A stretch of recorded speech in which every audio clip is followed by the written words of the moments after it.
Hey Bulldogs, let's see what's happening this week in Code Blue News.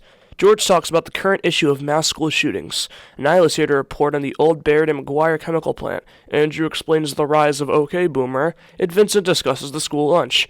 Now, please stand for the Pledge of Allegiance. I pledge allegiance to the flag of the United States of America, and to the republic for which it stands, one nation, under God, indivisible, for liberty and justice for all.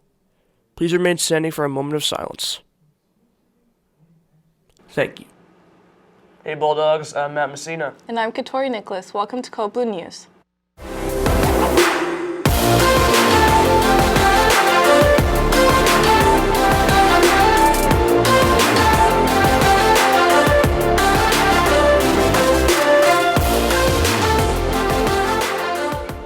Next week is Spirit Week. Monday is Matt Monday, a day to wear something that represents your culture or nationality. Tuesday is Tie-Dye Tuesday. Make sure to dress in as much tie-dye as possible. Wednesday is Ugly Sweater Wednesday. Wear your wackiest holiday outfit or your ugliest sweater to school. The wackiest outfit will win a prize. There will be one winner from the middle school and one from the high school. Be creative and just have fun with it. Thursday is Class Colors Thursday. 6th grade is yellow, 7th grade is orange, 8th grade is stained gold for Pony Boy. 9th grade is red, 10th is purple, 11th is white, 12th is black, and staff should wear blue. Friday is PJ Friday. Wear your favorite pair of pajamas to school. Holbrook is an important place for all of us, whether you have grown up here or simply just go to school here. However, it has a clouded past that not everybody likes to talk about. Nyla's here to tell us about the old Baird and McGuire chemical plant that used to reside in Holbrook, and its site is still contaminated to this day. In 1912, Baird and McGuire Inc. opened a plant in Holbrook as a chemical mixing facility. According to the Patriot Ledger, in the years 1953 and 1954, the town opened 2 wells to provide drinking water to the town within half a mile of the plant. In 1958, a 3rd well opened just 1,000 feet away. Within 6 weeks of opening the well, it was found to be contaminated with phenol, a highly toxic and potentially fatal compound. According to Kimberly White, the Environmental Protection Agency's Community Involvement Coordinator, between 1954 and 1977, the plant was fined at least 35 times for violation. The town hired a consultant to investigate the contamination. The results of the investigation pointed the finger directly at Baird and McGuire as a possible source of contamination. The consultant told the town to reclaim the well and protect the 2 others from further contamination. However, the town didn't act on that information. In 1980, the drinking water from nearby wells was found to be undrinkable due to contaminants. In 1981 and 1982, the Mass Department of Environmental Quality Engineering, later the Mass Department of Environmental Protection, began to crack down on the plant. Finally, in 1982, the town of Holbrook took away the plant's permit to operate, and a year later, the EPA added it to the National Priority List, which is a list of the top hazardous waste sites in the United States eligible for long-term investigation cleanup. At the time, the plant was number 14 on the list. So what has been done to the plant since the government has stepped in? The first investigations toward cleaning up the plant were made in 1983. They reached a plan for how to clean it up in 1986. According to the EPA, there are 4 stages: an initial response stage that will clean up groundwater, soil, sediments, and water supply. To fix the soil, a controversial incinerator was built that burned 200,000 tons of contaminated soil. This incinerator was taken down after the contaminated soil had been removed. Today, there is still a groundwater treatment at this site. This site is a dark spot in Holbrook history that has been on people's minds more lately due to 2 reasons. 1. A trash transfer station has been proposed that would go into parts of the site owned by the town. While the company behind it states there are no health risks, many residents still have fears after what happened with Baird. Also, the EPA has completed a 5-year review, and the Community Involvement Coordinator, Zanetta Purnell, and Remedial Project Manager, Kimberly White, recently spoke at a Board of Health meeting about the site, and much of the info Holbrook residents would need to know about it. If you have any more questions about the site, the EPA's website contains lots of info, and the Holbrook Community Access Media website hosts the Board of Health meeting. With that, I'm Niall Horgan of Code Blue News. Back to you in the studio. Thanks, Niall, for that interesting information on our town. For anyone planning on auditioning for this year's spring musical, the auditions for West Side Story will be held in the auditorium on December 16th from 6 to 9 p.m. You can pick up your audition music from Miss Clawher, Miss Morgan, or Miss LaPrice. In other theater-related news, we would like to take a moment to recognize freshman Sam Hobart. Recently, Sam has been selected for the Massachusetts Southeast District Junior Music Festival. Sam has been selected to sing with this group out of hundreds of kids who audition every year. Congrats, Sam. School lunch is always a talked about topic here at HMHS. Some like it, some dislike it. Vincent got some more information about our school luncheon, what makes it what it is. A couple weeks back, student choice tasting came to Holbrook Middle High School. The program was meant to increase the satisfaction of school lunch by giving students a chance to vote on a future menu option. Student choice that we did this year was Big City Barbecue against a deli concept, and Big City Barbecue won by 92%. The whole concept was around barbecue sauces, so we had different barbecue sauces throughout the month of November. Although students were able to give input on the menu, some are still left unsatisfied. I do know that there are regulations that the school has to follow for each lunch, but I'm not exactly sure what they are. Part of the regulations are that you would need a meat or meat alternate. Every student that gets a meal needs to get a fruit or vegetable, so it does get kind of difficult to do many different options because they wouldn't meet the requirements that are a meal to the government. On the topic of school lunches, a major concern to some students is the feeling of neglect towards people with certain dietary restrictions, such as vegetarians. Personally, I don't think that there are enough vegetarian options. Like, you can get a slice of pizza or like a parfait, that's pretty much it. And then sometimes they have grilled cheese, but not every day. We do different options every day. We try to kind of separate them a little bit and do new ones. Yesterday we did a tomato and mozzarella panini. We obviously have pizza every day. We do grilled cheeses throughout the week. I feel that there are other vegetarians, but they feel that there aren't enough options, and that's why they don't buy lunch. So I feel like incorporating more vegetarian options would allow more people to buy lunch, and it would be also more environmentally friendly for the school. The school could implement more vegetarian options by having meat substitutes and having less meals that kind of revolve around meat, and maybe having meat more as a side dish. Although regulations make it difficult to please everyone, the school's efforts have not gone in vain. Buying lunch is really not that bad. You know, you get like $3, you get the 5 food groups, assuming you want to get sides. I think people really underrate it because Blue Hills at the beginning of the year had ham sandwiches in plastic bags. We have it pretty good, guys. Some like school lunch the way it is, but some feel that their suggestions are not being heard. Whether or not this is true, limiting factors on the school lunch is something to note. This has been Vincent Tran. Back to you in the studio.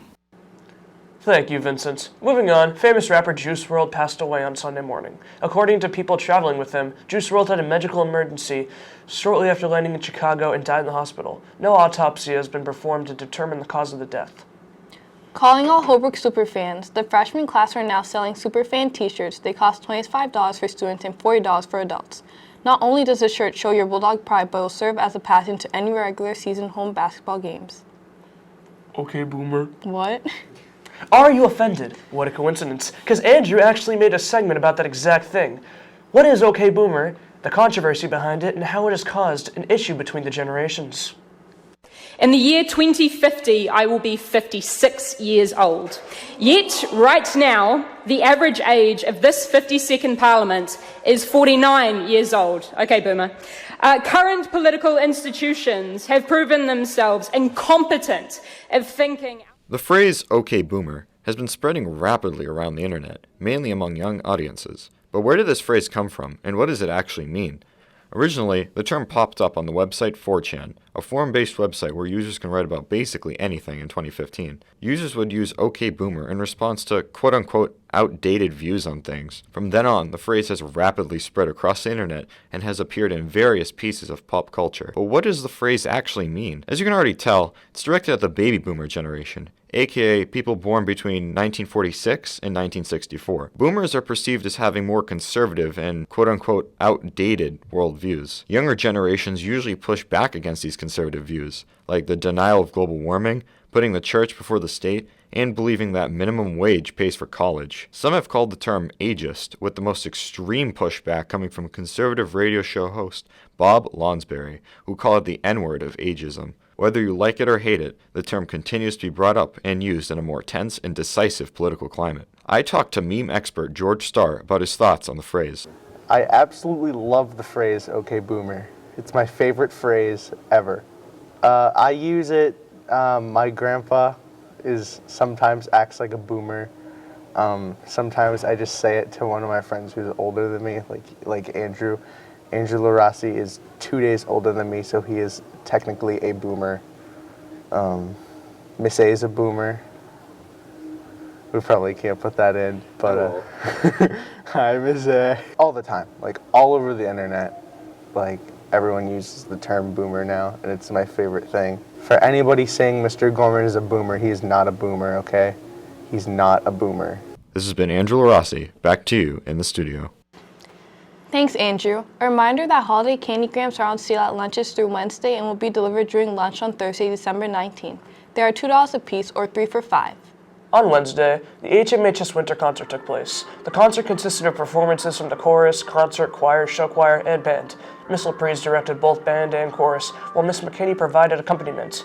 Mr. Dower also conducted one song. Show choir was directed by Miss Marissa Clawher.